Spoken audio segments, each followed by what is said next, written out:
Hi, my name is Jennifer Haber, and I'm here to talk about the connection between the information presented in the article, A Case Report, Pavlovian Conditioning as a Risk Factor of Heroin Overdose Death, and its impact that it has on the treatment of addiction. Although there are many theories that attempt to explain the phenomenon of addiction, I believe that addiction is multidimensional. Therefore, there are a lot of factors that one must consider when treating a person with a substance use disorder. These factors include biological, environmental, psychological, and behavioral ones as well. According to Potenza, in an article that he wrote, Biological Contributions to Addictions in Adolescents and Adults, in 2013, some theories are based on genetics and biology, such as the disease theory, the incentive salience theory, and the reward deficiency syndrome.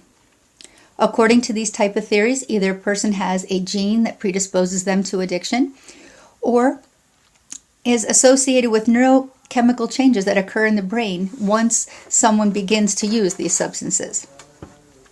There are also theories that purport that addiction has its roots in the modeling of behavior of others, and this is known as the social learning theory.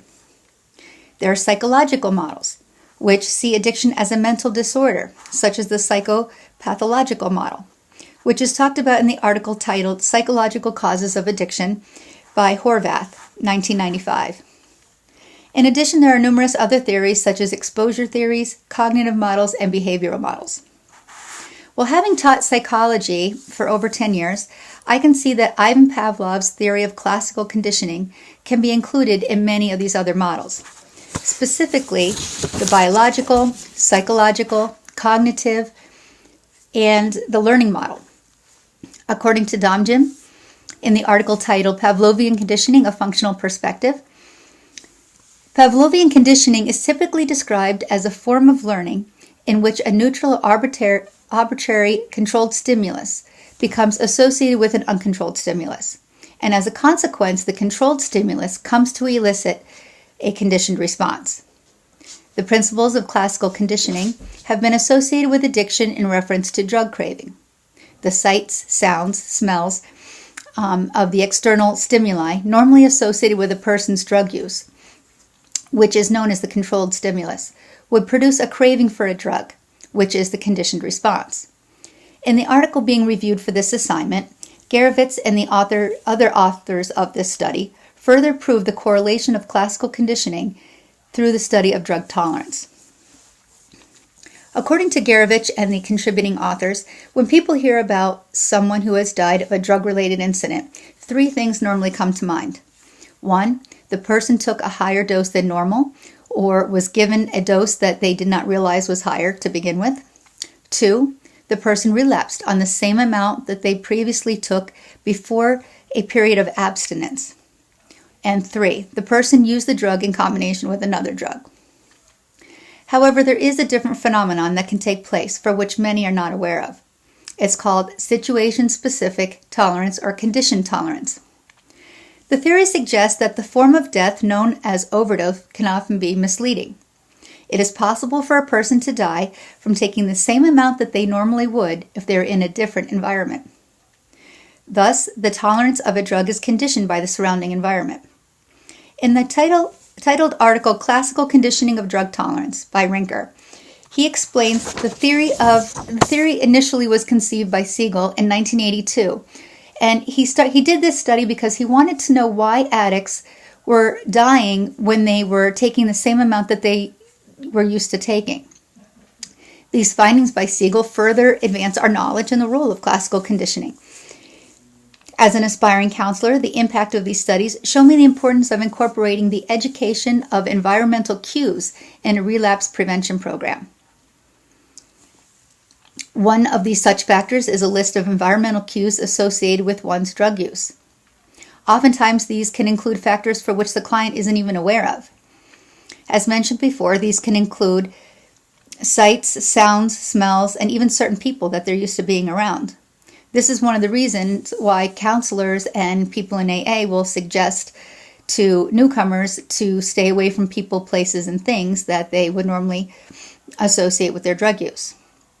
These environmental factors, such as conditioned stimulus that could lead to the same conditioned response, which is the use of the drug. It is not only important for counselors to educate their clients about cue reactivity, but they also need to understand the implication of cues associated with drug tolerance as well. A perfect example of the role of classical conditioning plays in addiction comes from one of my sponsees who relapsed a few months ago. Katie was a student of mine years ago when I taught high school. She struggled a lot with self-confidence and found her self-worth in the validation of men. She began to drink heavily and use drugs, which lessened her inhibition so that men would like her more. She eventually started having sex with many of these men. She finally started a relationship with one of them, but their relationship really centered around drinking and sex. They spent most of their time in a bar or in his bedroom. He was very abusive to her, and she became extremely codependent, always trying to please him. Eventually, her addiction to alcohol and drugs made her face some serious consequences. After her second DUI, she came and asked me for help. I got her involved in AA and went through the steps with her. She had no contact with the former boyfriend, or any other men for that matter. She was sober for a period of 10 months when she ran into him one day in a parking lot. They began speaking and eventually dating again. She kept assuring me that he was different this time. One night, when she couldn't find him anywhere, she went back to his place and waited for him in his bedroom. This was the place that she was accustomed to drinking and taking drugs. So she drank and she used more than she ever had before. The environmental cues associated with his bedroom, coupled with the emotion she felt when she was there, led her to relapse. When she still could not contact him, she found his gun and she shot herself, grazing herself in the head. Thank goodness she survived, but is now undergoing a lot of therapy in addition to attending meetings for her substance use disorder. Myself, I've been in recovery for 5 years, and there are still environmental cues that can make the thought enter my mind. They used to instill the feeling of craving, but now it just comes as a fleeting thought that just quickly passes. I was addicted to prescription pills, and when I could not get the prescription increased, I turned to buy the pills on the internet. At the end of my addiction, I was taking more than 20 pills on a daily basis, and I had to go pick them up at a FedEx that's about 20 miles away from my house. For the longest time, I tried not to even drive in this direction of the FedEx. However, if I did have to pass it, the cravings would begin before I even saw the building. My mind would start thinking about the ritual that I was involved in every 3 days when my pills came through the mail. Fortunately, I have not relapsed. I use my awareness of this phenomenon along with my box of coping skills that I have acquired. As a sponsor and future counselor, it is my hope that my knowledge of classical conditioning will be beneficial in helping others to avoid relapse. Thank you.